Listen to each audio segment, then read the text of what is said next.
انډیا کې چې کوم جهاز غورځېدل او پاغې کې پایلټ اخرنی الفاظ سو مکمل حقیقت مخې له راغلی دی، مکمل ریالټي مخې له راغلی ده چې جهاز کې کومه خرابتیا وه او د پایلټ اخرنی الفاظ سو وه. په دې باندې مکمل خبره کوو د په انډیا کې چې کوم د ایر انډیا جهاز را غورځېدلی وه نو هغې چې کوم بلیک باکس دی هغې مکمل حقیقت ښکاره کړی دی.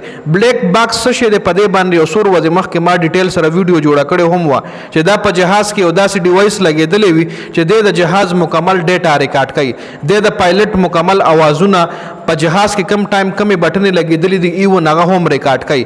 دا یو بلیک باکس لګېدلی وي. د کاکپټ بلیک باکس چې کوم دی هغه د ایر انډیا چې کوم جهاز تباه شوی نو هغه کاکپټ چې کوم بلیک باکس هغه کولو کړلی شوی دی نو هغې کې پته لګېدلې ده چې د پایلټ اخرني الفاظ څه وه، لکه جهاز کې روانه او که د پایلټ غلطي وه.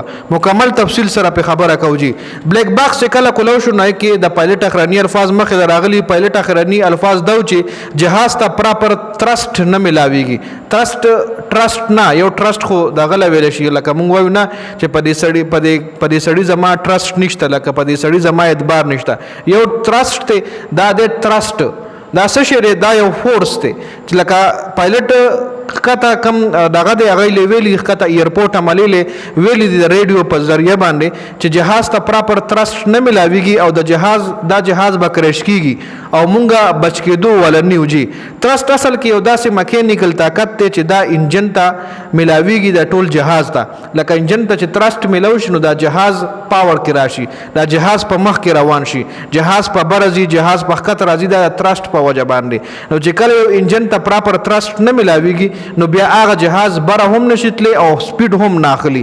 نو دغه پایلټ چې کوم دی ښکته ایرپورټ عملی ته وي چې زموږ جهاز کې دا روانې دی چې دله پراپر ترست نه ملاویږي او دې فورس په وجه باندې لکه ترست چې کوم دی دې فورس په وجه باندې تاسو له مووي چې جهاز په بره هم ځي ښکته په هم راځي او مخکې چې کوم په طاقت کې مخکې چې کوم سپیډ اخلي هغه هم د ترست په وجه باندې اخلي.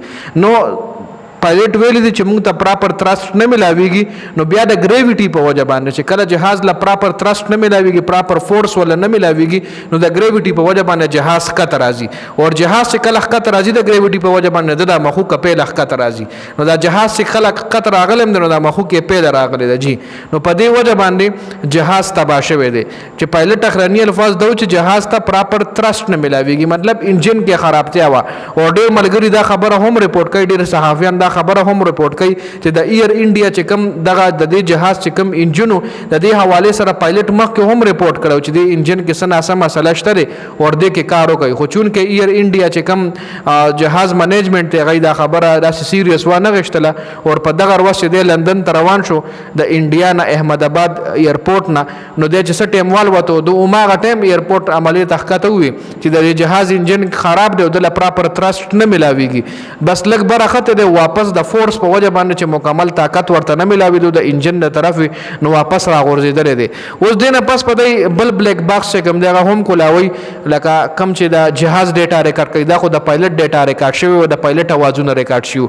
اوس د جهاز چې کومه ډیټا د هغې بلیک باکس چې کله کولو کي نو د هغې حوالې سره به هم پوره اپډیټ راځي چې د جهاز په کم پارټ کې نقصان و، د جهاز کم ځای کې مسله وه، انجن کې کم ځای خراب و، ټول انجن خراب و که یو پراپر ځای پکې خراب و. نو د هغې حوالې سره چې کله اپډیټس راشي ان شاء الله زه به در سره بیا ویډیو کې شریک کوم. نو د ویډیو کتلو زیاته مننه. والسلام.